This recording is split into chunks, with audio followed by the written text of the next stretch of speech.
पद्मनाभं सुरेशं विश्वाधारं गगन सदृशं मेघवर्णं शुभांगं लक्ष्मीकान्तं कमलनयनं योगविद्यानगम्यं वन्दे विष्णुभवहरं सर्वलोकैकनाथं मंगलम भगवान विष्णु मंगलम गरुड़ध्वज मंगलम पुंडरीकाक्ष मंगलाय तनोहरे गुरुर्ब्रह्मा गुरुर्विष्णु गुरुदेवो महेश्वरा गुरु साक्षात् परं ब्रह्म तस्मै श्री गुरुवे नमः। खंडमंडलाकारं व्याप्तं येन तत्पदं दर्शितं येन तस्मै श्री गुरुवे नमः। ध्येयं सदा परिभवग्रम अभीष्टदोहं तीर्थास्पदं शिवभिरञ्चिनुतं शरण्यं वृद्धाद्यं प्रणतपाल भवाब्धिपोतं वन्दे महापुरुषते चरणारविन्दं त्यक्त्वा सुदुःसुरेप्सितराजलक्ष्मी धर्मिष्ठार्य वचसाय दगादरण्यं मायामृगं दैते सिद्धमन्वदावद वन्दे महापुरुषते चरणारविन्दं वन्दे महापुरुषते चरणारविन्दं त्यक्त्वा सुदुःसुरेप्सितराजलक्ष्मी धर्मिष्ठार्य वचसाय दगादरण्यं मायामृगं दैते सिद्धमन्वदावद वन्दे महापुरुषते चरणारविन्दं वन्दे महापुरुषते चरणारविन्दं वन्दे महापुरुषते चरणारविन्दं वन्दे महापुरुषते चरणारविन्दं। बोलो के भगवान की जय, लक्ष्मी नारायण भगवान की जय, के पुरुष भगवान की जय। अब आज नारद सूजी महाराज नारद जी से कहते हैं, सूजी महाराज सोनकादि 88,000 ऋषियों से कहते हैं कि हे ऋषिगण, आपने कार्तिक स्नान किया, आपने कार्तिक का व्रत किया।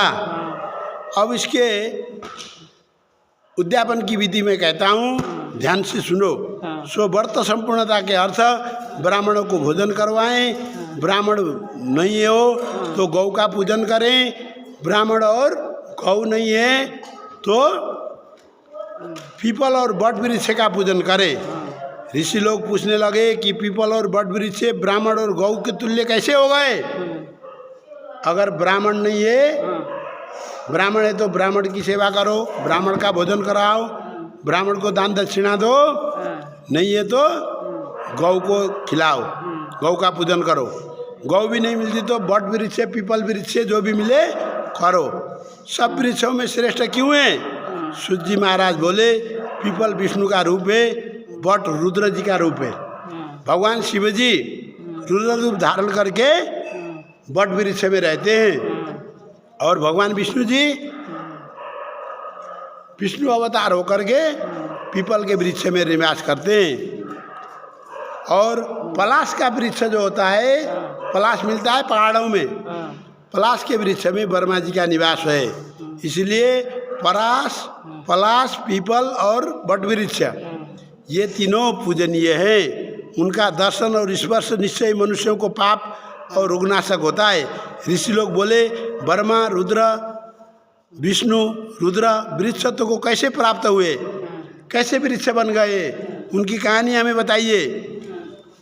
तो सूजी महाराज बोले पार्वती महादेव की रति के समय में देवताओं के भेजे गए अग्नि ने विघ्न किया। एक बार श्लेष्मान तक वन में शिवजी पार्वती के साथ विहार कर रहे थे।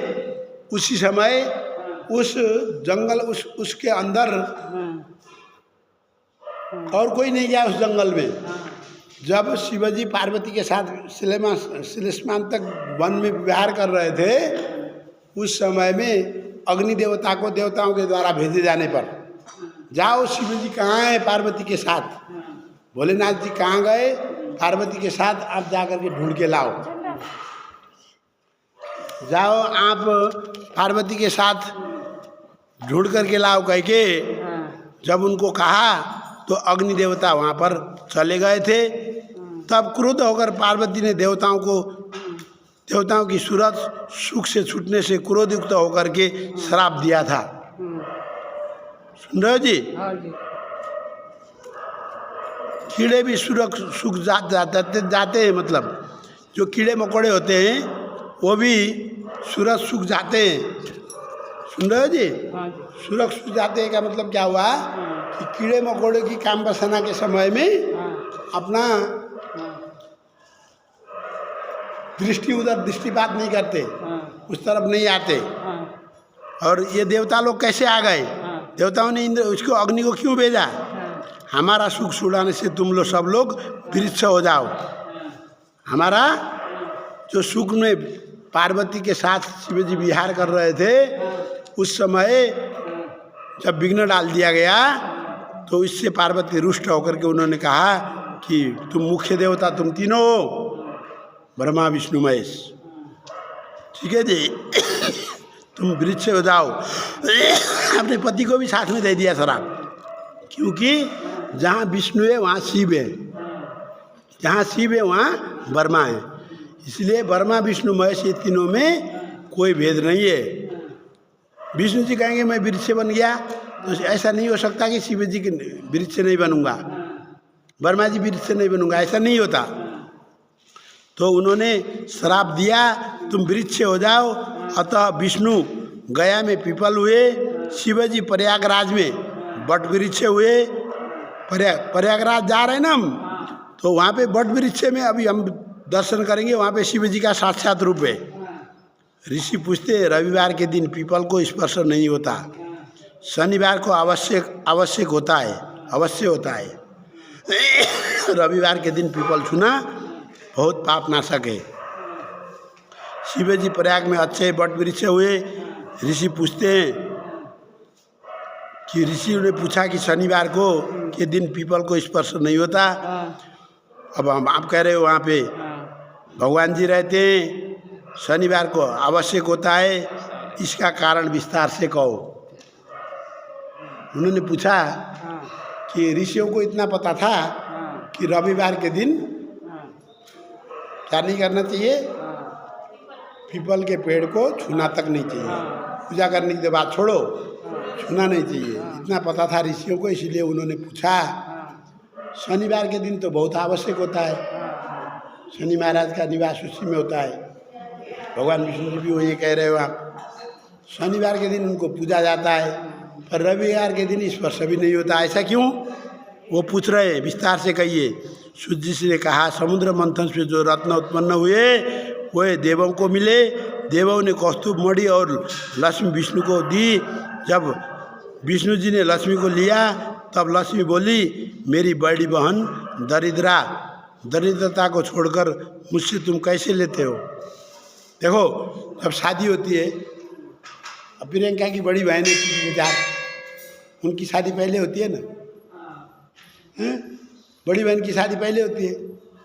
लक्ष्मी जी बोली जब भगवान विष्णु जी ग्रहण कर रहे थे, उनको प्राणी ग्रहण कर रहे थे, लक्ष्मी जी को ग्रहण कर रहे थे, लक्ष्मी जी का हाथ ले रहे थे, उस समय वो बोली आप मेरी बड़ी बहन के होते हुए मेरी प्राणी ग्रहण कैसे कर सकते हो, लोक में लज्जा हो जाएगी, मेरी बहन तो ब्याएगी नहीं, फिर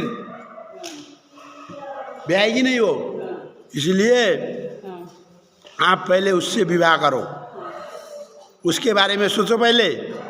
जब तक मेरी बड़ी बहन को छोड़ करके आप मेरा अकेले का मेरे हाथ लोगे तो मैं जो है आपकी धर्मपत्नी नहीं बन सकती, अर्धांगिनी नहीं बन सकती। जब लक्ष्मी जी ने ऐसा कहा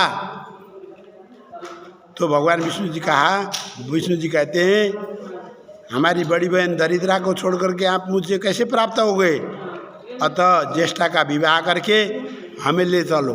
क्या बोली?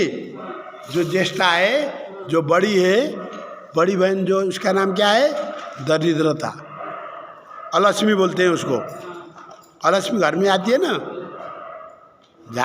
झाड़ू से निकालते हैं, झाड़ू मारते हैं उसको, और उसके बाद थाली पीटते हैं, सुन रहे हो, थाली पीटा जाता है, थाली पीट करके बाहर निकाला जाता है। क्यों बोलते हैं, सुन रहे हो जी? इसीलिए क्या बोले, ज्येष्ठा को छोड़ करके हमें कैसे ले चलोगे, आप उनकी विवाह का प्रबंध करो। यही सनातन धर्म है। हमारा धर्म क्या बोलता है? हमारा धर्म कहता है पहले बड़ी बहन का विवाह करो, उसके बाद छोटी का होगा। तो मैं तो छोटी हूँ, लक्ष्मी जी कह रही है मैं तो छोटी हूँ, मेरी बड़ी बहन की शादी करो पहले। तो लक्ष्मी जी के वचन सुनकर भगवान विष्णु, सूत जी महाराज ने कहा भगवान विष्णु जी देखते रह गए। हाँ, अब दरिद्रता को कहाँ ले जाके रख दूँ? तो लक्ष्मी जी के वचन सुन करके दरिद्रता को भगवान जी ने देखा कि सभी ऋषियों की तो शादी हो गई है, सभी ऋषियों की तो शादी हो गई है। एक उद्दालक ऋषि हैं जो जिनकी शादी हुई नहीं है। उन्होंने उद्दालक ऋषि के पास जाकर के दर्शन दिया। दर्शन दे करके बोले कि ऋषिदेव, अब आपका शादी का मुहूर्त आ गया है। अच्छा जी। बोले अच्छा, हो भाग्य हो गया प्रभु, आप दर्शन दे करके मुझे शादी करने के लिए कह रहे हो। मैं जरूर करूँगा। तो किसके साथ करना है?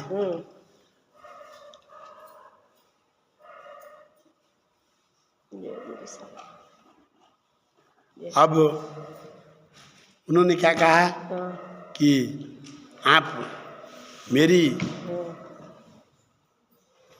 धर्मपत्नी जो लक्ष्मी जी है, उनकी बड़ी बहन है, उनका नाम ज्येष्ठा है। क्या बोलते हैं? ज्येष्ठा। बोल क्यों रहे हैं आप लोग? बोलो ना। ज्येष्ठा, उनका नाम ज्येष्ठा है। आप ज्येष्ठा के साथ विवाह करिए। भगवान वो उद्दालक मुनि बड़े खुश हो गए। मैं तो साधु भगवान विष्णु जी का साधु भाई हो गया। अहो भाग्य है मेरे। तो उनको क्या पता था लक्ष्मी ऐसी है। जय चालक राम जी। वो बोले ऐसे बजे जैसे वो बोल रहे। उद्दालक ऋषि ने कहा, ये तो मेरे अहोभाग्य है प्रभु, ये तो मेरे अहोभाग्य है कि आप मेरे साधु भाई बनोगे। ठीक, बड़े खुश हो रहे थे। जब बात हुई, पक्का हुआ, शादी करने के लिए तैयार हो गए, तो देखने गए। जब दरिद्रता को देखा, बड़ी बड़ी भारी है, बहुत बड़ा मुख है। हाँ, डरावना मुख। हाँ, नेवले के समान उसका बदन है। अच्छा। नेवला देखा है? नेवला जैसा शरीर, लाल लाल उसके नेत्र हैं। अच्छा। रूखे और लाल लाल बाल वाली है। श्याम सुंदर कैसे रूखे और लाल लाल तो उसके बाल हैं। आजकल सफेद बाल होने के बाद लाल कराया जाता है ना, कलर कराते हैं ना, ऐसे उसके लाल बाल हैं। सुन रहे जी? वाली से मुनि विष्णु जी के वचन से जो है आहार न करके, अब उन्हें तो पहले तो खुश हो रहे थे, वचन से विवाह करके वो आश्रम में ले आए। अच्छा। अब आश्रम में क्या होता है, मंदिर में क्या होता है बताओ? मंदिर में ब्राह्मण मंत्र जाप करते हैं, पूजा होती है। हाँ, पूजा होती है, धूप अगरबत्ती जलाया जाता है। सुन रहे हो जी? यज्ञ आदि कर्म होते हैं, हवन होते हैं। आश्रमों में वेद पाठ होता है, वेद मंत्र उच्चारण होते हैं। ठीक है जी? दुनिया आ रहे, पूजा कर रहे, देवताओं की पूजा होती है, ऋषिगण तपस्या कर रहे, साधु संत वहाँ पे तपस्या कर रहे। सुन रहे हो जी? और यज्ञ आदि कर्म हो रहे। ऐसे आश्रम में ले जाकर के उसको रख दिया। वेद ध्वनि युक्त होम, हवन धूप युक्त वेद ध्वनि होम देख करके व्याकुल दरिद्रा होकर के बोली, हे प्रभु, मेरी रहने की जगह ये नहीं है, मैं तो दम घुट रही है मेरी। अजी सुनते हो? लक्ष्मी बोली उद्दालक मुनि को, अजी आप सुन रहे हो? मेरी रहने की जगह ये नहीं है, मुझे कोई ऐसी जगह ले जाओ जहाँ मैं शकुन के साथ रह सकूं। यहाँ तो मैं दम घुट घुट करके मरने जा रही हूँ।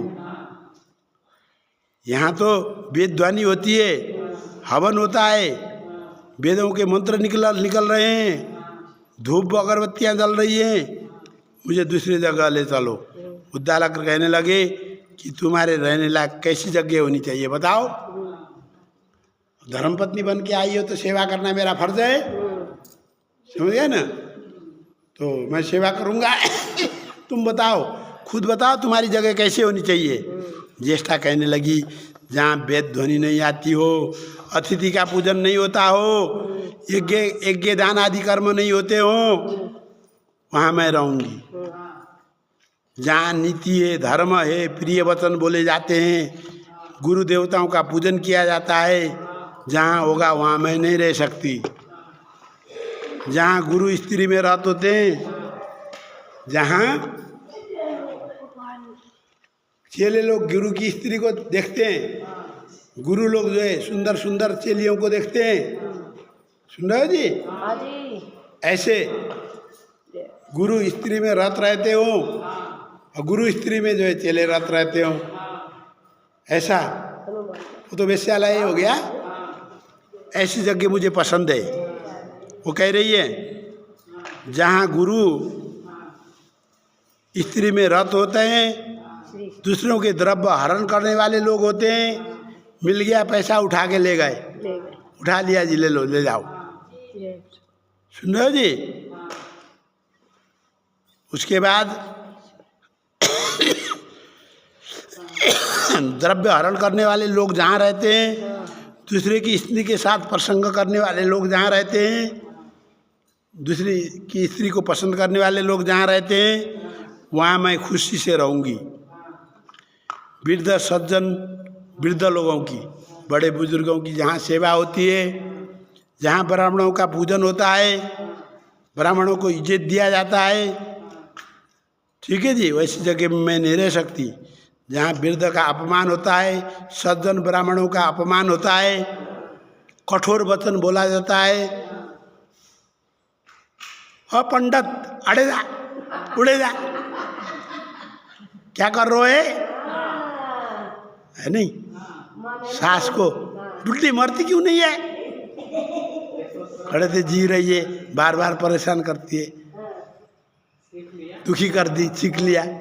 हाँ, ऐसे ऐसे वचन जहाँ बोलते हैं, ठीक है जी, ऐसे घर में मैं रहूँगी।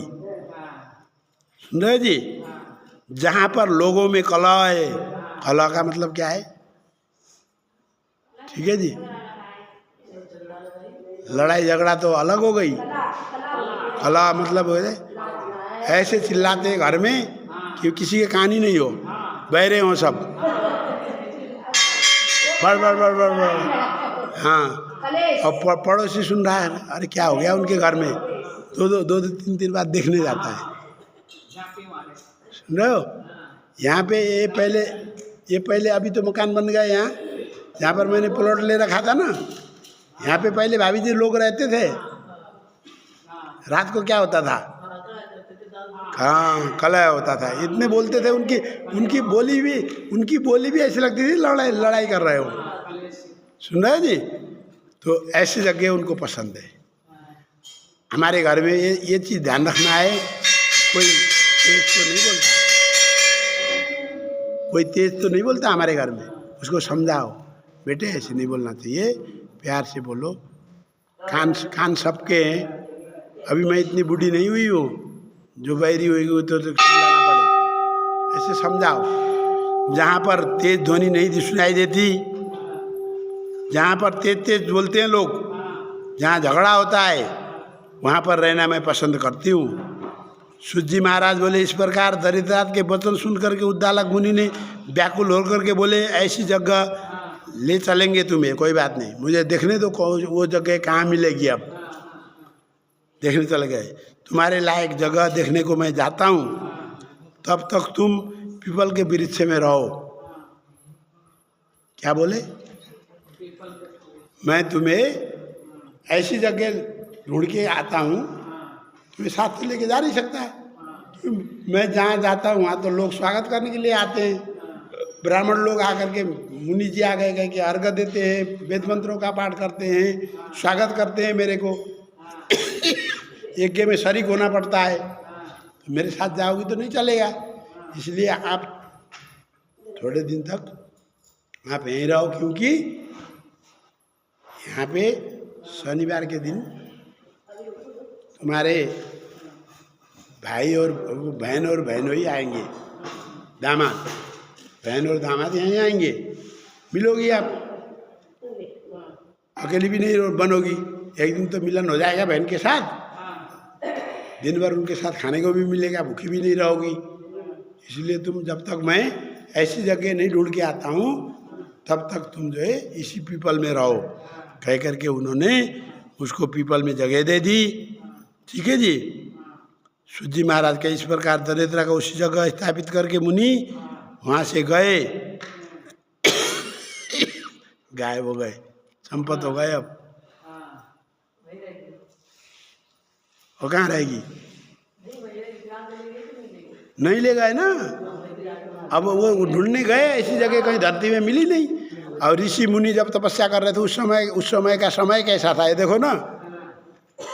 जब बड़े बड़े ऋषिगण थे उस समय का माहौल ऐसा थोड़े था।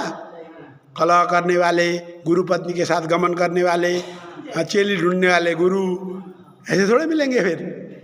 ऐसी जगह तो है नहीं। ये तो कलयुग में संभव है। कलयुग में तो ऐसे मिल भी जाते हैं,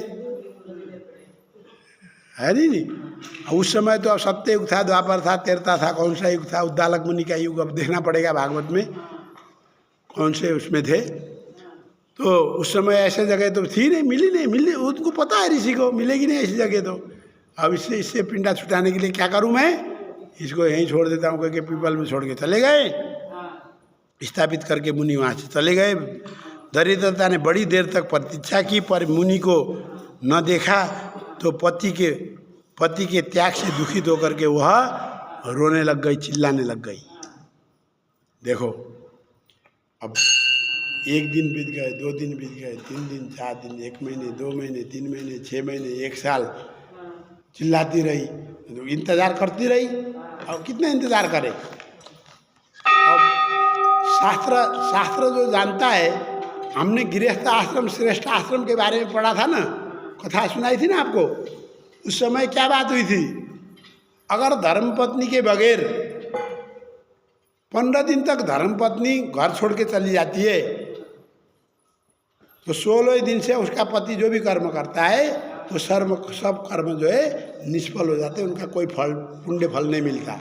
ऐसा कहा था ना। इसलिए पतिव्रता नारी को घर छोड़ के नहीं जाना चाहिए, ये कहा था ना।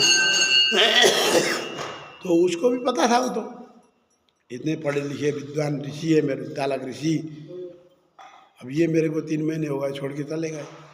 अब तो इनके कर्मों का भी तो नाश होता है, पता है। अब तक तो आना चाहिए। क्या पता जंगल में चलते चलते बाघ ने खा लिया हो, हैं? किसी के चंगुल में फंस गए हो, कुछ भी हुआ होगा। अब मेरे पास क्या चारा है? मजबूर इंसान के पास क्या है? रोने के अलावा सिवाय और कुछ नहीं है। गलत काम होता नहीं है, सत्य पर चलता है। अब उसका कोई बस ही नहीं चल रहा है, मजबूर हो गया। वो क्या करेगा? वो एक कोने में बैठ के रोएगा। फिर वो भी रोने लग गई, चिल्लाने लग गई, चिल्ला करके रोने लग गई। तो धरती आक्रांत हो गई। किसकी रोदन को सुन करके? दरिद्रता की रोदन को सुन करके धरती जो है कांप उठी और जा करके सीधा भगवान विष्णु के पास जा करके बोली, यार प्रभु बचाओ मुझे। किसको कहाँ क्या करवा दिया आपने, बचाओ। जा करके धरती में रोदन सुन करके जब धरती में जा करके वैकुंठ में जा करके प्रार्थना की तो लक्ष्मी जी कह रहे, हाँ आवाज़ तो बहुत दिन से आ रही है, पर मैंने सोचा कुछ होगा। भगवान जी को पता होता है, अंतर्ध्यान अंतर्दृष्टि से देखते हैं, उनको पता होगा। मैं तो ये सोच रही थी। अरे रुक जाओ मैं बताती हूँ आप। तो उन्होंने भी रोदन को सुना। सुनते ही तब विष्णु जी भगवान जी के पास जा करके लक्ष्मी जी बोली, हे स्वामी, मेरी बड़ी बहन का पति त्याग से दुखित होकर के रो रही है, उसका उद्धार करो। अपनी सगी बहन दुखी होकर के रोए तो सच्चे आत्मा वाली बहन थोड़े हो कर सकती है। कोई बहनें तो होती हैं, तेरे फूटे कर्म थे बहन, में हम क्या कर सकते हैं। सुन रहे हो? ये भागवत में, हाँ जी, ये भागवत में एक धुंधली आती है, धुंधली। हाँ, धुंधकारी की माँ है या नहीं? उसकी बहन कैसी थी देखो। उसकी बहन के यहाँ धन संपत्ति था नहीं।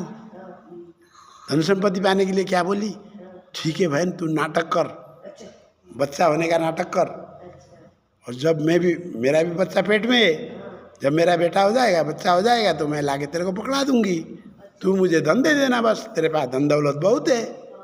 कोई बहन तो इतनी प्यार करने वाली होती है, बहन की सुखी में सुख देने वाली होती है, बच्चा पैदा करके बहन को दान करने वाली भी होती है।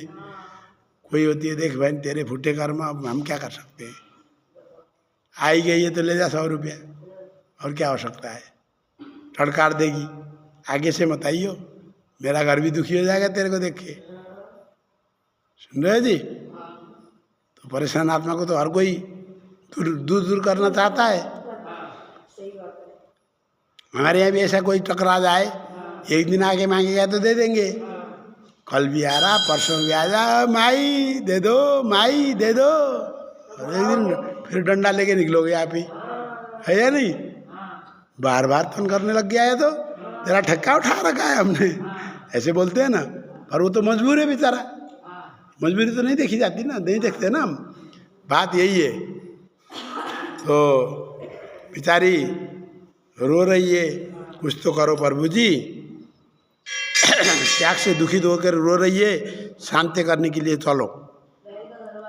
सूजी कहते हैं लक्ष्मी सहित कृपा मुक्त भगवान वहाँ पर आए और दरिद्रता को शांत करके बोले, अरे बड़ी साली को क्या बोलते हैं, बड़ी बहन को क्या बोलते हैं, जेठी सास, जेठ सास बोलते हैं।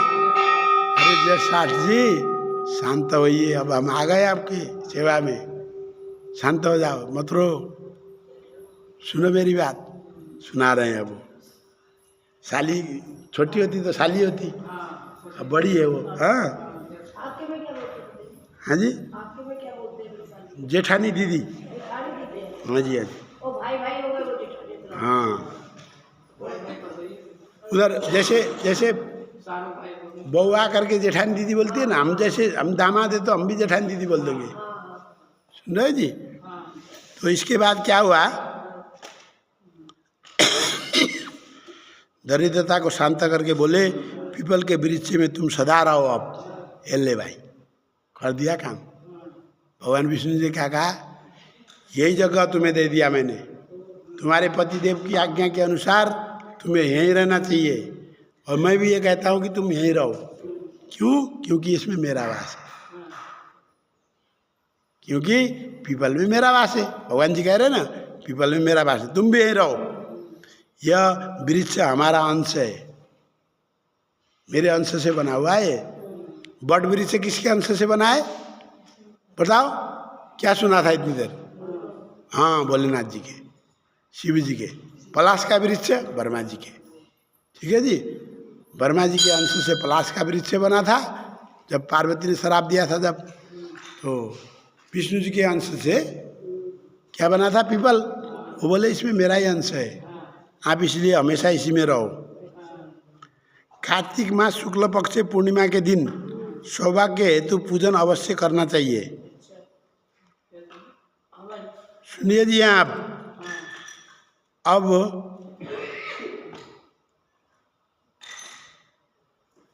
इसमें वर्ष में जो कोई भी तुम ज्येष्ठा का पूजन करेंगे उनके घर में लक्ष्मी आएगी। कौन सा दिन है वो ज्येष्ठा की पूजा करने वाली दिन? कार्तिक मास के पूर्णमासी वाला दिन। पूर्णिमा के दिन सौभाग्य के हेतु पूजन अवश्य करना चाहिए। उस दिन बाहर की कोई दिक्कत नहीं है। जैसे कल पूर्णमासी है ना, सोमवार है, अगर कल पूर्णमासी होती, संडे भी होती, कुछ भी है, सुनो मेरी बात, सत्य व्रत तो आज का है, पूर्णमासी कल की है। मेरी बात, कल कैसे हो जाएगा? 2 बजे व्रत खत्म हो जाएगा तो 2 बजे पूर्णिमा खत्म हो जाएगी, तो सत्यनारायण व्रत आज का है, व्रत आज का है। पूर्णिमा स्नान दान वाली कल है। सर हमारा पंडित जी कोर्ट से वाला कर ले। सुन रहे हो जी? अच्छा, अब आप क्या हुआ, कार्तिक पूर्णमासी के दिन ज्येष्ठा के नाम से उस पीपल में पूजा होती है। शनिवार को पीपल का स्पर्श करना चाहिए। लक्ष्मी सहित तुम्हारी प्रीति के अर्थ हम आएंगे। शनिवार के दिन हम आएंगे, तो शनिवार के दिन जो पीपल का स्पर्श करेगा उसके घर में फिर लक्ष्मी के साथ हम जाएंगे। ठीक है जी। और शनिवार को जो कोई भी पीपल कार्तिक पूर्णिमासी को और शनिवार को सिर्फ कौन से दिन पीपल में पूजा होनी चाहिए? कार्तिक की पूर्णमासी को, और पूर्णमासी भी नहीं, सिर्फ कार्तिक की पूर्णमासी को और शनिवार के दिन, बस। और दिन पूजा नहीं होनी चाहिए। हाँ, और दिन पूजा करोगे तो दरिद्रता साथ चली जाएगी आपके। ठीक है जी। क्या बोले? कार्तिक पूर्णिमासी को और शनिवार को जो कोई भी पीपल में स्नान करावे, चंदन लगावे इत्यादि से पूजन करे, प्रदक्षिणा करे और सूत्र लपेटे, कच्चा सूत्र लपेटे तो लक्ष्मी सहित हम पूजित होंगे। शनिवार के दिन पीपल का स्पर्श करके पूजन करें। अन्य दिनों में स्पर्श करने से दरिद्री होता है। सूत्र तो 108 कर लो। हाँ, टोटल एक क्या चीज़ मैंने देखा था जिंदगी में 1,08 बार टोटल परिक्रमा करने वाला सीधा विष्णु लोक पास जाता है जिंदगी भर। उस हिसाब से आप कितना करोगे परिक्रमा? आप 1,08 बार। सुन रहे हो ना? पीपल की टोटल परिक्रमा बताइए 1,08 बार। अब वो हर रोज करते करते कितने करते जाओगे? टोटल परिक्रमा इतनी होनी चाहिए। हाँ, रोज करो नहीं, हर शनिवार को करो। हाँ, शनिवार के अलावा नहीं कर सकते। सुन रहे हो जी? 1,008 करो, 108 करो, आपकी श्रद्धा है।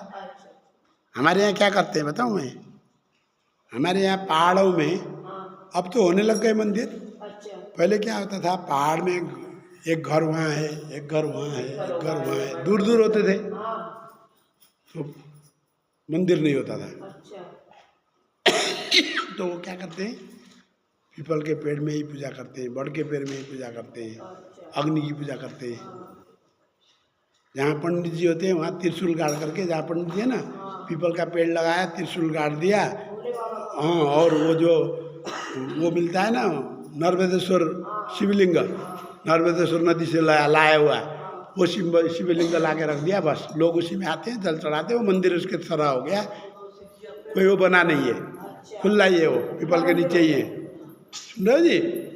ऐसा बनाते हैं थे। तो वो लोग क्या करते थे, वही उसी में ही जो है शनिवार के दिन सुबह 3 बजे 2:30-3 बजे से लाइन लगती है, देखो जी।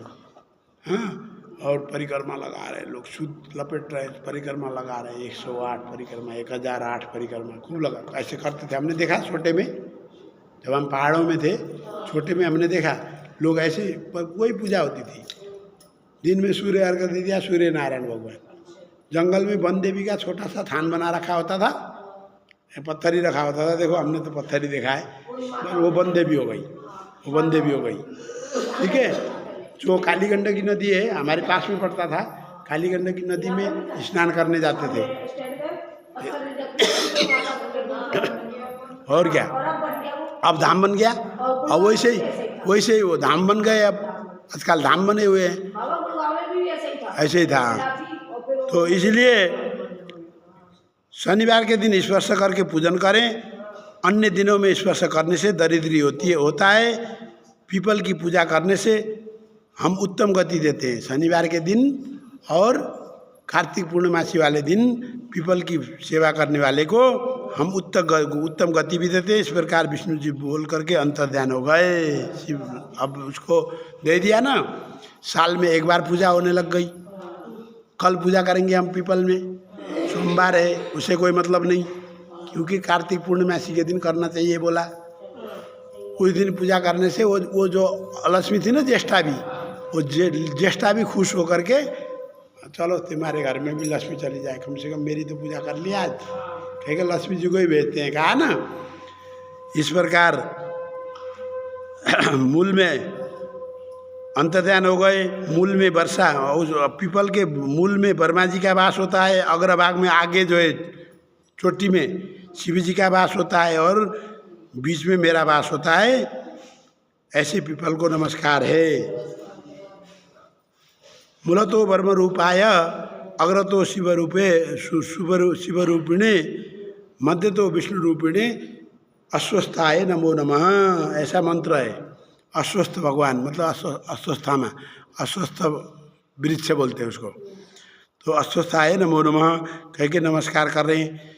जो सूत जी महाराज कहते हैं इस कथा को जो कोई भी सुनता है या सुनाता है तो वह प्रयाग स्नान का फल यहीं मिल गया। प्रयाग जाने की जरूरत ही नहीं रही। आज प्रयाग स्नान का फल यहीं बैठे बैठे हमें मिल गया। और बद्री का आश्रम जाने का फल भी मिल गया। बद्री का आश्रम भी जाने की जरूरत नहीं हमें। देखो 2 तीर्थ करवा दिया आज मैंने आपको। अब हम वहाँ जाएंगे ना तो कम से कम 2000 का किराया लगेगा। 1500 से लेके 2000 का किराया, क्योंकि बहुत लंबा है। हाँ, और वहाँ रहना भी पड़ेगा। एक रात तो रुकेंगे ना, तो 2000 का खर्चा लगा के चलो। अब बद्री के आश्रम जाएंगे तो 10 से 15 हज़ार का खर्चा। अरे सुनने नहीं सुन रही हो? पैसे किसके हैं? पैसे किसके हैं? मेरे कोई पैसे लग रहे हैं? पैसे किसके हैं? पैसे तो भगवान के हैं ना, भगवान के हैं ना। जिसके पास नहीं है फिर ही जाएगा, कोई बात नहीं, पर पैसे तो लगेंगे ना, किसी के भी हो लगेंगे ही। हो तो गाड़ी वाला थोड़े फ्री में ले जाएगा। वहाँ होटल वाले आश्रम वाले थोड़े फ्री में रहने देंगे, देना तो पड़ेगा ही। चाहे पैसे मैं आपसे थोड़े मांग रहा हूँ। एक जने का कम से कम 2000 का ही खर्चा लगेगा। तो अब वो मैंने बता दिया। बैठे बैठे आपको प्रयागराज के दर्शन हो गए, तीर्थ का फल मिल गया। फल मिलने से मतलब है ना। और दूसरा क्या कह रहे? भगवान जी कह रहे हैं, मैं नहीं कह रहा हूँ। भगवान जी बोले कि जो इस तरह की कहानी सुनाता है या सुनता है, इस कथा को जो देखो जी, सूत जी महाराज जी कह रहे इस प्रकार भगवान विष्णु जी ने कहा कि जो भी इस प्रसंग को, हमारे इस प्रसंग को, लक्ष्मी के साथ के इस प्रसंग को, कथा को जो कोई भी सुने या सुनाए तो उसे प्रयाग दर्शन के और प्रयाग स्नान के और बद्री का आश्रम जाने का फल बैठे बैठे मिल जाता है। दिला दिया ना। देखो कार्तिक मास का व्रत सब पापों को दूर करने वाला है, पुत्र पौत्र धन धान्य को देने वाला है। जो मनुष्य नियम से इसे करता है उसको तीर्थ सेवा से क्या मतलब। जो इसको कार्तिक महीने में जो बढ़िया से स्नान करते हैं उनको तीर्थ सेवा का क्या मतलब। तीर्थ में जाने से न जाने से क्या मतलब। सुन रहे हो जी? इस प्रकार अब आगे कह रहे शौनक जी महाराज जी ने पूछा कि विष्णु जी की प्रियतम कार्तिक मास का प्रभाव ऐसा है, इतना वैल्यूबल है कार्तिक मास। हैं? एक कथा सुनते के साथ ही प्रयाग स्नान के बराबर फल मिल गया, बद्री के आश्रम दर्शन के बराबर फल मिल गया। एक कथा तो ऐसी है। कार्तिक मास में तो 31 कथाएं हैं, कहीं कहीं किसी किताब में 35 भी मिलती हैं।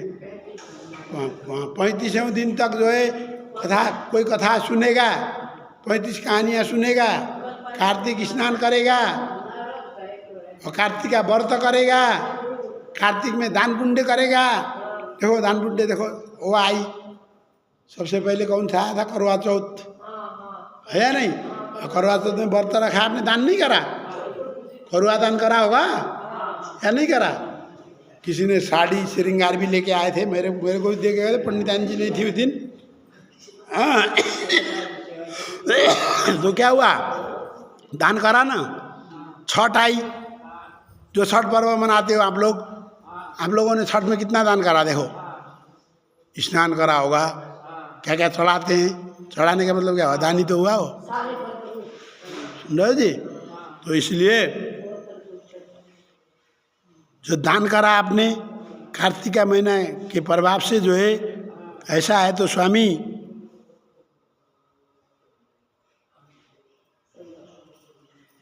तो इसके तरह के अनेक पाप जिससे दूर होते हैं। जैसे स्वामी के साथ बैर करना, पत्नी के साथ बैर करना, पति के साथ बैर करना, स्वामी के साथ, मालिक के साथ बैर करना। सुन रहे जी? अन्नदाता होता है मालिक। सुन रहे जी? पति परमेश्वर होता है, पत्नी लक्ष्मी का रूप होती है। उनको दगा करना, उनको धोखा देना, सुन रहे जी? उससे बड़ा क्या पाप है? संसार विश्वास में चलती है, दुनिया विश्वास में चल रही है ना। अगर विश्वास तोड़ देते तो क्या रहा, फिर बचा क्या? धोखा दे दिया तो क्या हुआ? समझ गए ना। एक लड़की किसी आदमी से प्यार करती थी बचपन से ही, पढ़ाई करते समय से ही, समझ गए ना। जब स्कूल जाते थे, 8वीं 10वीं से होगा, 12वीं से होगा, ज़्यादा ज़्यादा देर हुआ हो तो एक आपस में प्यार करने लगे थे। करते करते अब कॉलेज अलग हो गए होंगे, फिर करते करते फेसबुक आ गए। अब फेसबुक में ऐड हो गए दोनों, अरे तुम तो फलानी हो, तुम तो फलाना है, मैं तो प्यार करता था, तुम भी प्यार करती थी, मैं भी प्यार करता। आपस में बात हो गई। वो बोली कहाँ हो आप? मैं तो अभी अमेरिका आया हूँ। ठीक, जाने से पहले बोला वो मैं अमेरिका जा रहा हूँ। किस लिए जा रहा है? पैसे कमाने के लिए। जब भी तो तेरे को शादी करूँगा, सुखी रखूँगा ना, कमाना तो पड़ेगा। ठीक है जाओ कह के भेजा। बात होती रहती थी, करते करते करते करते और अमेरिका में गया तो 10 साल की वीसा में गया था, 10 साल तक आने को मिला ही नहीं उसको।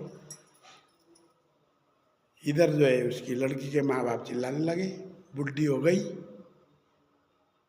हम मर जाएंगे, तू कर लिए शादी, ये वो, जबरदस्ती जो है शादी कर दी। जो साली थी उसकी, मतलब बहन थी, जो बहन ने उसको उसके बॉयफ्रेंड को फ़ोन कर दिया, सुनो मार्च की 22 तारीख को मेरी बहन की शादी हो रही है, आपको तो धोखा दे दिया मेरी बहन ने। उसने उसके कानों में डाल दिया और वो 22 तारीख से पहले उसको पहुंचना है। आ गया, पहुंचा। अब जब तय हो चुका है शादी तो डिस्टर्ब क्यों करना। जब वो दूल्हा दुल्हन को लेकर के आ रहा था, वो रास्ते में यूं लेटा हुआ मिला, यूं लेटा हुआ मिला। जैसे ही उसकी गाड़ी सामने आई तो गाड़ी तो रुकती है भाई, आदमी जो लेटा हुआ है, तो वो खड़ा हो गया। अब क्या हुआ होगा उस दुल्हन का, बताओ। मेरे लिए पैसा कमाने गया था। हाँ, तेरे लिए पैसा कमाने गया था।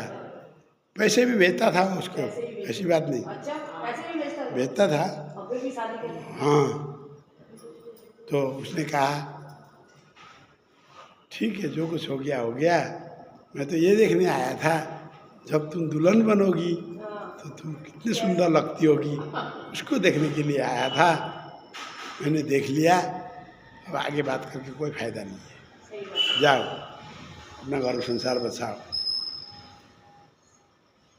पर मैं फिर विदेश जा रहा हूँ और मैं कभी लौट के इस देश में नहीं आऊँगा। मेरा कौन है अब यहाँ, किसके लिए आऊँ मैं? ठीक है जाओगे कि मैं जा रहा हूँ, कहा। उसके दिल में कितना धोखा मिला होगा, बताओ, है या नहीं? तो विश्वास है, जहाँ विश्वास नहीं है वो गया। तो भगवान जी कह रहे हैं कि जो स्वामी के साथ धोखा देता है, बैर भाव करते हैं, इस तरह के अनेक लोग पाप करते हैं, उनके ऐसे पाप कैसे दूर होते हैं? दूसरों का दिया हुआ पुण्य कैसे मिलता है?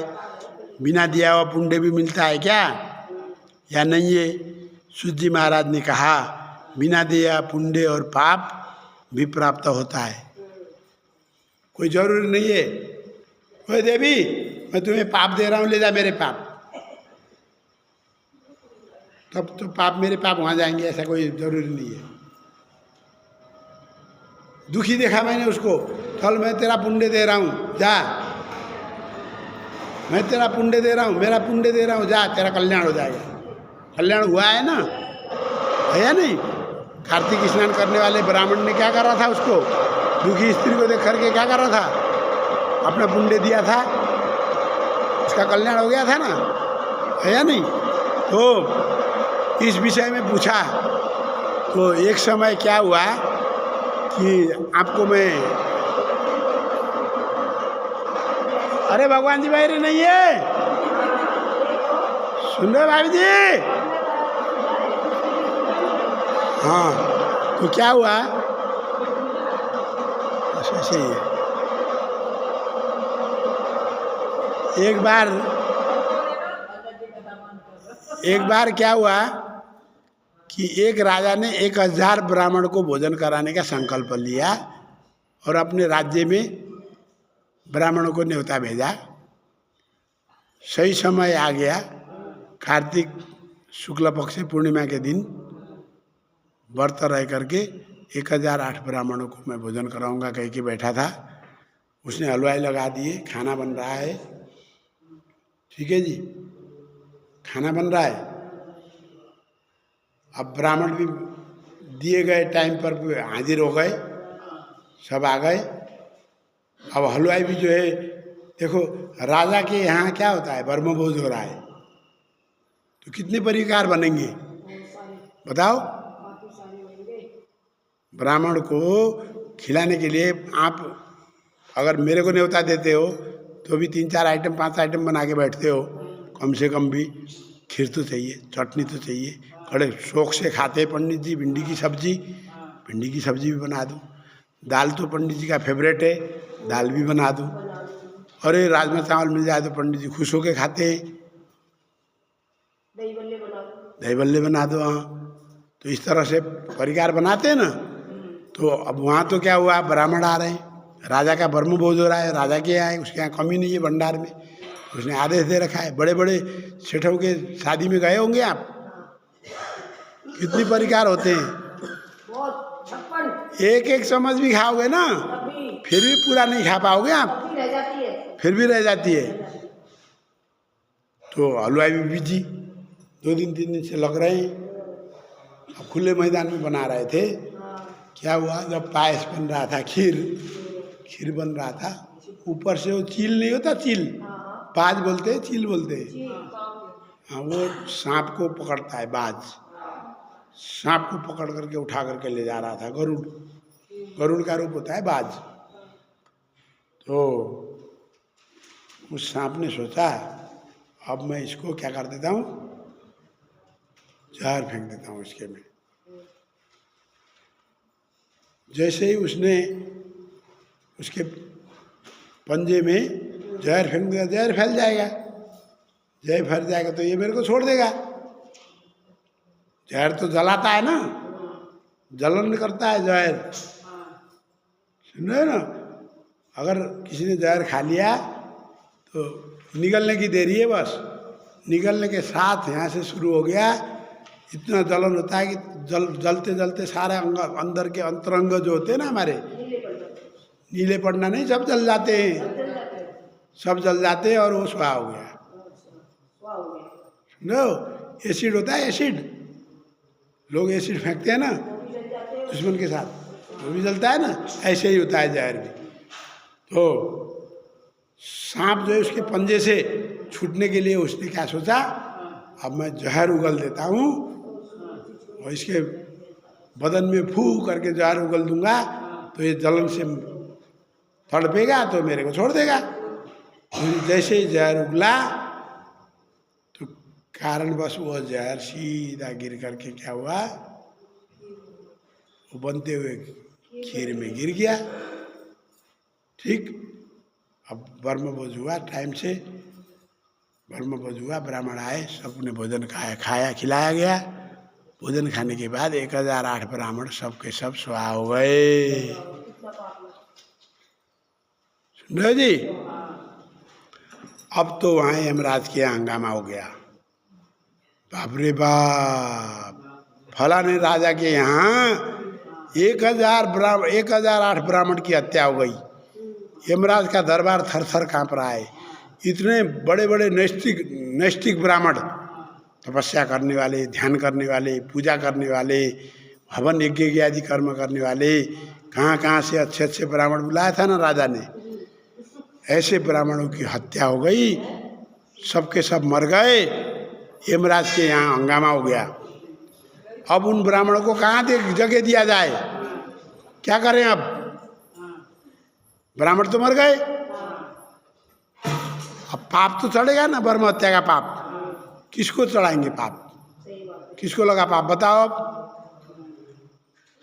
उस सांप को लगा पाप कहोगे तो धर्मराज जी के वहाँ चर्चा चल रही, बैठक बैठ गई। अब चित्रगुप्त, धर्मराज, सब यमराज, धर्मराज सब बैठ करके वहाँ बैठक हुई। सांप को क्यों? वो तो अपनी रक्षा के लिए जहर फेंक रहा है। अगर कोई किसी को जबरदस्ती करेगा तो सामने चाकू मिलेगा तो चाकू नहीं मारेगी वो तो आत्मरक्षा के लिए तो मार सकता है, उसमें तो कोई पाप नहीं है। बचाव तो करना ही है। और अपने बचाव के लिए उसने जहर फेंका है, उसको तो पाप नहीं लग सकता भाई। गरुड़ जो बाज था उसका तो आहार ही वही था। भगवान ने व्यवस्था कर रखी है, जहाँ सांप मिलेगा, चूहा मिलेगा तो टपका के ले जाना। वो तो अपना आहार लेके जा रहा था, उसकी क्या गलती है? अपनी भूख के लिए सांप पकड़ के लेके जा रहा था, उसको भी पाप नहीं लगेगा भाई। चित्रगुप्ती से बिल्ली के पीछे कुत्ते भागते हैं तो उन्हें पाप नहीं लगता। हाँ, अब उसको जो आहार दे रखा है खाने के लिए तो फिर कैसे होगा? अच्छा, बहुत भटके पीछे। सुन रहे हो जी? आहार ही वही बना के भेजा तो उसको तो पाप नहीं लगेगा। अब धर्मराज जी अब यमराज जी पूछ रहे हैं चित्रगुप्त को, अब क्या होगा भाई? राजा को कैसे पाप लगेगा? उसको तो पता ही नहीं है भाई। उसने तो ब्राह्मण भोजन का आयोजन करा है, खाना बनाया किसी ने, हलवाई ने। हलवाई को चढ़ा दो ये पाप? नहीं, हलवाई को भी नहीं चढ़ा सकते, क्योंकि वो तो पूरा देखो ना कितने दत्त चित्त होकर के, कहीं नमक ज़्यादा ना हो जाए, कहीं चीनी ज़्यादा ना हो जाए, हाँ, कहीं खराब खाना ना बन जाए, कितने ध्यान से बना रहे, कितनी सफाई से काम कर रहे, उनको कैसे पाप चढ़ेगा? बाप रे बाप, वहाँ पे कोई दोषी नहीं दिखा। उन्होंने क्या करा, वो 1008 ब्राह्मण जो मरे थे ना, वो ब्रह्म हत्या का पाप की एक गठरी बना दी। सारे पाप को इकट्ठा करके एक गठरी बना करके साइड में रख दिया। भाई इसका तो अब भगवान जी से पूछा जाएगा, निर्णय करेंगे भगवान जी, जो निर्णय होगा देखी जाएगी। अभी इस समय अब दिन हो गए, रात बीत गया, समस्या का समाधान निकल ही नहीं रहा है। किसके ऊपर ले जा करके उस डिगरा फोड़ दें उस पाप का? किसको दें वो पाप? नहीं चल रहा। करते करते ऐसे ही चल रहा था। हफ्ता 10 दिन बीत गए थे। एक ब्राह्मण, गरीब ब्राह्मण था, ब्राह्मण गरीब था। ब्राह्मण की पत्नी बोली, अरे जी क्या करते हो आप? दुनिया ब्राह्मण, जब ब्राह्मण के घर में कमी होती है तो राजा के पास जा कर के लेते हैं, और हमारे राजा तो इतने दानी हैं, इतने दानी हैं, जाके अपना दुख व्यक्त करो ना, दाओ देंगे। हाँ, तो उसने जो है वो सुदामा को भेजा नहीं था भगवान के यहाँ, सुशीला ने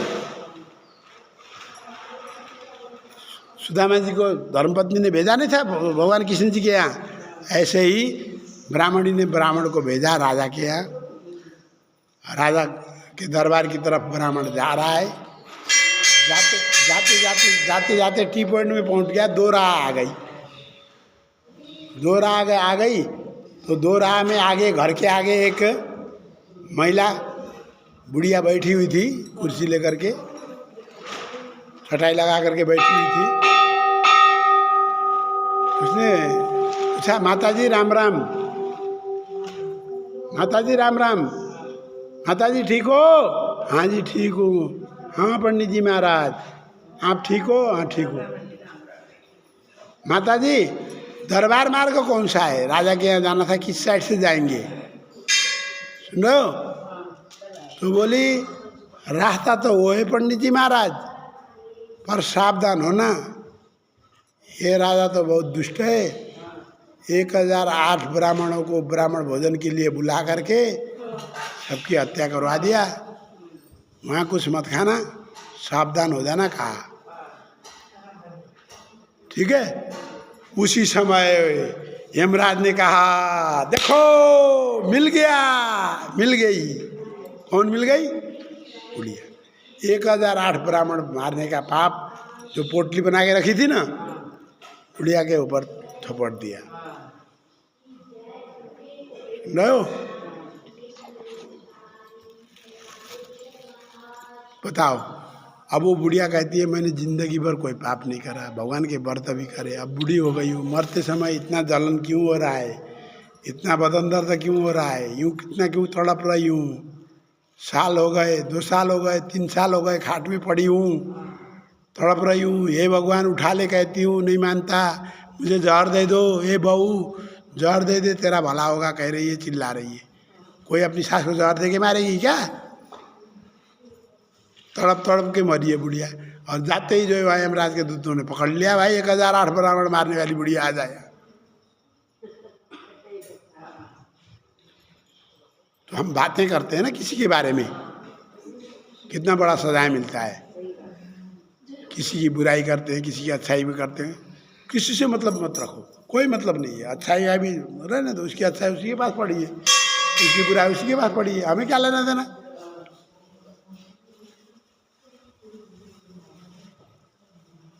देखो पाप ट्रांसफर होते हैं नहीं होते? हमने पाप तो करा नहीं था ना, उस बुढ़िया ने पाप तो नहीं करा था ना। तो अनजाने में भी होते हैं पाप, ऐसे ही अनजाने में भी पुण्य होते हैं, अनजाने में भी पुण्य होते हैं। एक बार क्या हुआ, जो वो क्या बोलते हैं, दीमक समझते हो? दीमक आ जाती है लकड़ी को। हाँ, एक लकड़ी का टुकड़ा जो खाट वाट में दीमक लग जाती है ना, तो वो खाट का अब दीमक लग गई तो फेंक दिया बाहर। तो उस लकड़ी के टुकड़े में जो भी दीमक थे बाहर फेंक दिया। गर्मी का मौसम, वो लकड़ी ऐसे ही गर्म हो रही है, जल रही है और वो तड़प रहे हैं। सुनो, पानी पानी पानी कर रहे हैं, पानी पानी पानी कर रहे हैं, चिल्ला रहे हैं।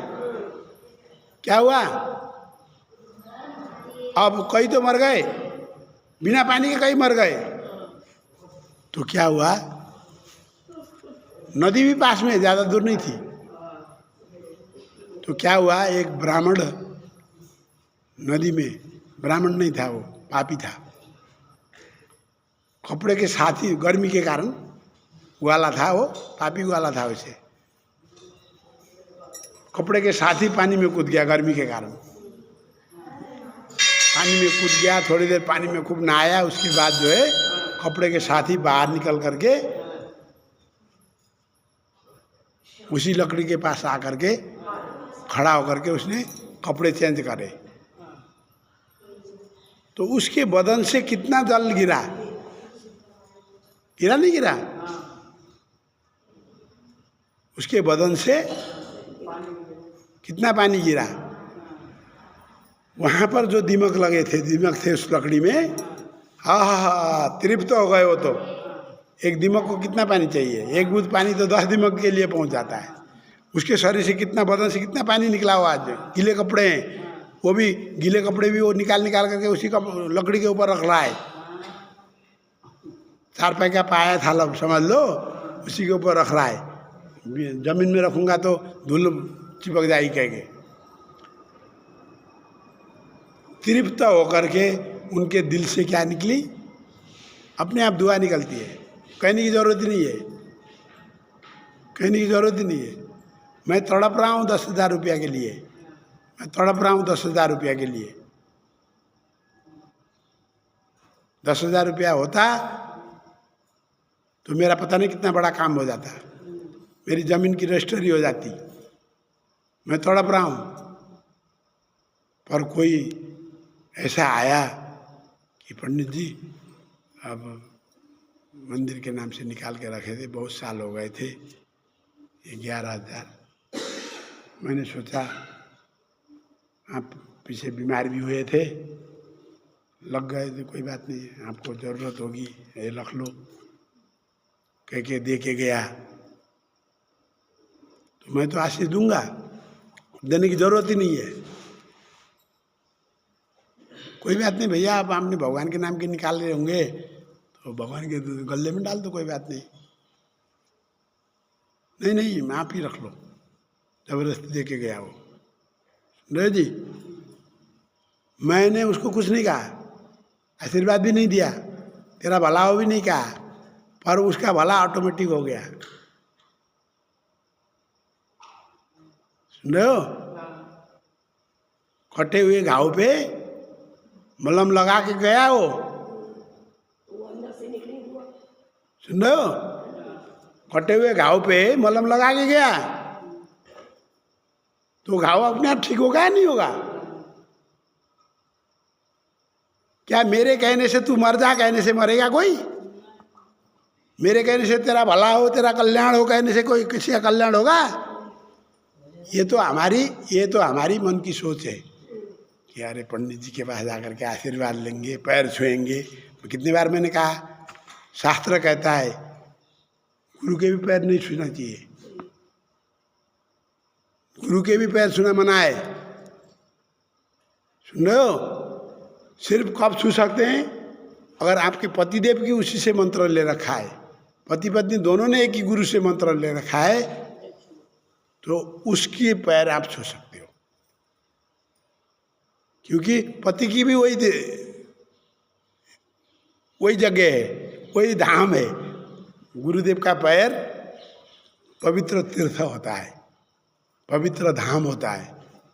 जब पतिदेव भी जाकर के वही धोखे रहेंगे तो पत्नी नहीं धोखेगी, फिर धोखेगी, उसके लिए छूटे। नहीं तो गुरु के भी पैर छूने के लिए मना करता है शास्त्र। आप हमारे पैर क्यों छूते हो? फिर पतिदेव के छो, उनकी सेवा करो। सुनो जी, पंडित जी के आगे पैर छू करके आशीर्वाद ले लोगे, आशीर्वाद देंगे, तेरा छोरा हो जाएगा तो हो जाएगा, ऐसा नहीं है। कौन से जन्म में कौन सा पाप करा था इसलिए वहाँ छोरा नहीं हो रहा है? हैं? अब पंडित जी के पैर छू करके आकर के पंडित जी के पैर छू करके आशीर्वाद लेकर के पुत्रवती भव कहती है, क्या आशीर्वाद मिल जाता है? गलत बात है, इन चक्करों में नहीं पड़ते हम। सुन रहे हो? देते आशीर्वाद हैं, पंडित जी देखो कुछ कर दो। सुन रहे हो जी? वो तो हरी कृपा है ना, वो तो हरी कृपा है। वो उसका अलग कारण है दीदी, मैं समझा रहा हूँ, आपको समझाऊंगा, इसको पूरा करने दो पहले। क्या हुआ कि अब आप देखो, ऐसा कुछ नहीं होता।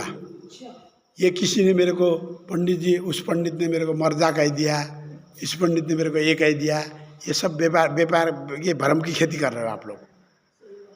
उस बुढ़िया ने मेरे को ऐसा बोल दिया, सवेरे सवेरे मर्जा कह दिया, कुछ नहीं होने वाला। ये कलयुग है।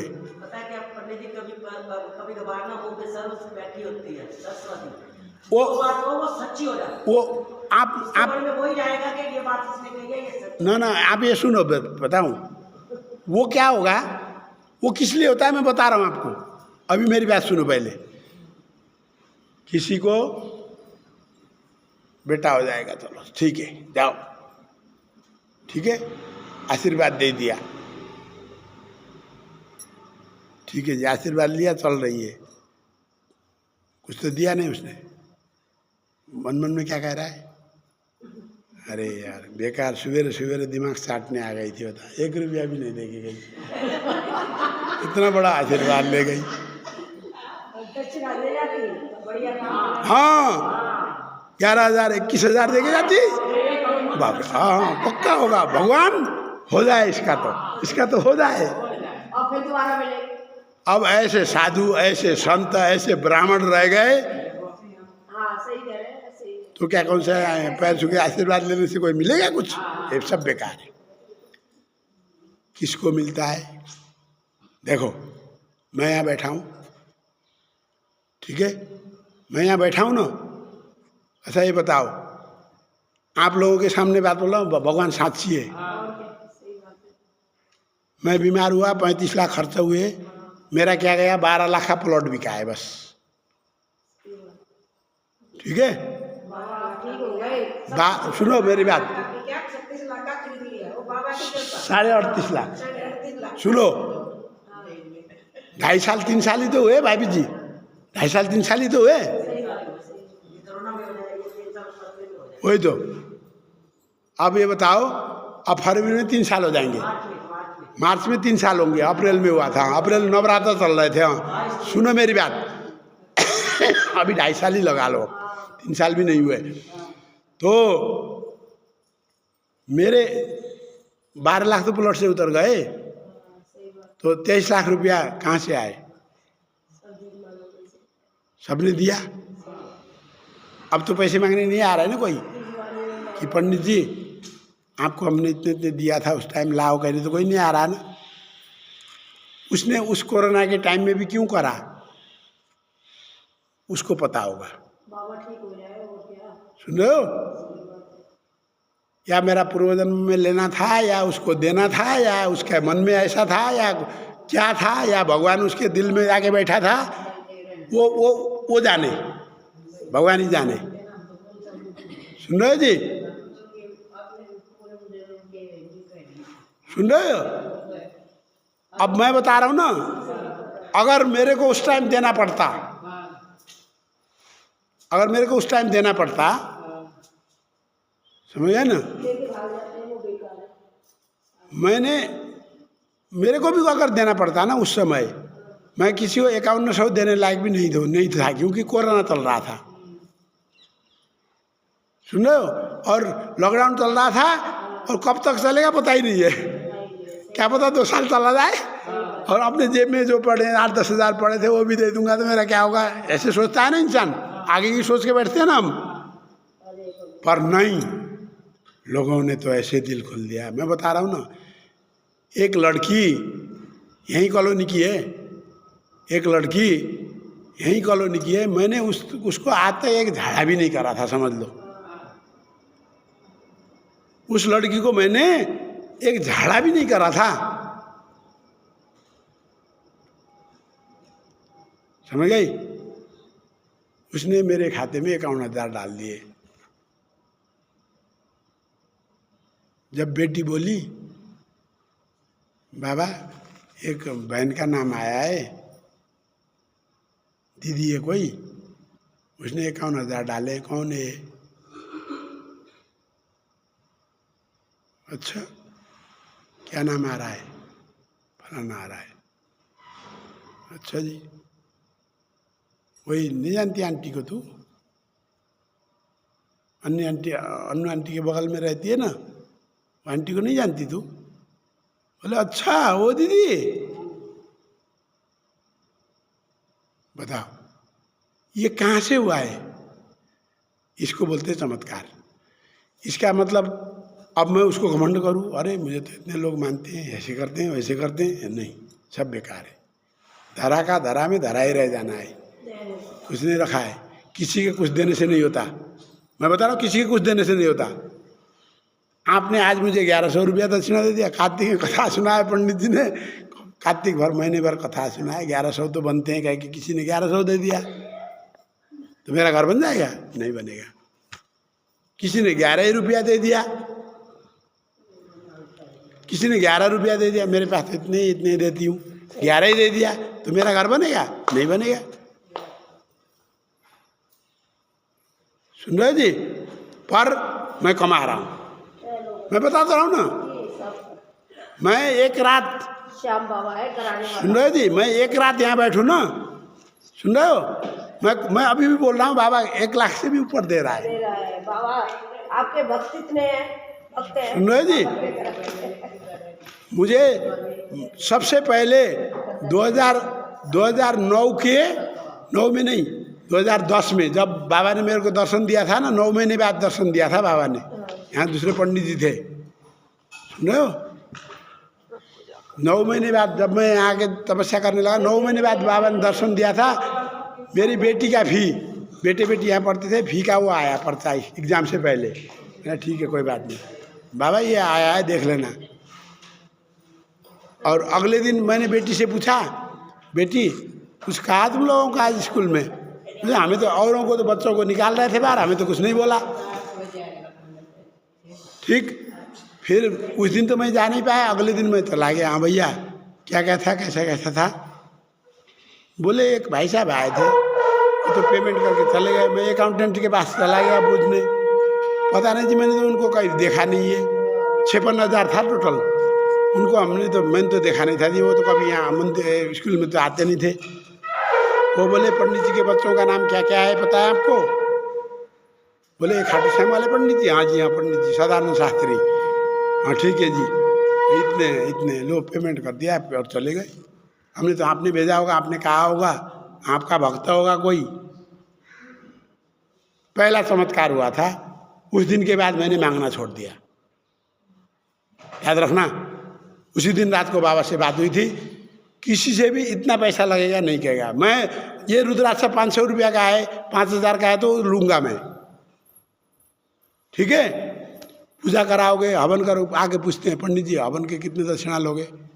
मैंने कहा मैं फीस लोगे? मैं फीस लेने वाला वकील नहीं हूँ। आज तक मांगा भाभी जी आपने इतना दिया कहा? सुन रहे हो?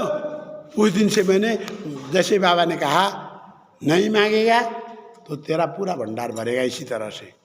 जिस दिन मांगने लगेगा उस दिन मैं तेरा साथ छोड़ दूंगा। मैं मांगता नहीं, मैं खर्चा करता हूँ, ठीक है। महीने में 6,500 रुपया उठते हैं कीर्तन में, सबको पता है 6,500 उठते हैं, ठीक। इस महीने में 23,000 खर्चा हो गया। मेरा 1 रुपया भी नहीं है बताओ कहाँ से हुआ?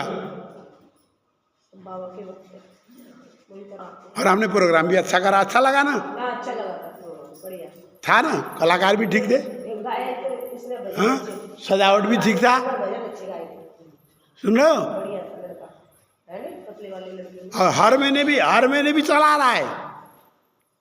अगर आप लोग कहोगे ना पंडित जी आपके पास कितना पैसा है, मैं कितना चाहिए तेरे को, मैं ऐसे बोलता हूँ। इन्होंने बोला बड़ा कीर्तन करा ना, बड़ा करना है। मैंने कहा कितने चाहिए आपको, बोलो। बोला था ना दीदी मैंने, खर्चा करो, दिल खोल के खर्चा करो, मैं बैठा हूँ ना, हो जाएगा कीर्तन। हो गया। मेरे को कोई क्या, मैं दुबला हो गया?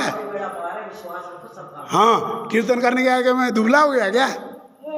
हाँ, क्या मैं कंगाल हो गया क्या मैं अमीर बन गया क्या? कुछ नहीं फर्क पड़ा। पड़ोस में इज्जत बढ़ गई कि देखो मंदिर में ना कीर्तन बहुत अच्छा हुआ। अच्छा हुआ चर्चा हुई तो इसलिए एक चीज़ है, वहाँ भी कहते थे इस बार में कीर्तन बहुत अच्छा हुआ, सुना वहाँ तक पहुँच चुकी है ये बात। हाँ, तो वो हर महीने करेंगे, पर आप आने वाले तो बनो। बाबा का जन्मदिन शुरू हुआ था, बाबा की कृपा होगी। हाँ, वो चाहे औरतों ने बैठ के जन्मदिन मनाया था, वही तो। कोरोना में रात को 5 जने आकर के भजन करके गए थे यहाँ, छुप के, वो भी छुप के शुरू करा था हमने तब। सुनो जी, कोरोना में अंदर आकर के छुप करके हमने चालू करा था। और आज कहाँ पहुँच गया बाबा, कहाँ पहुँचा है?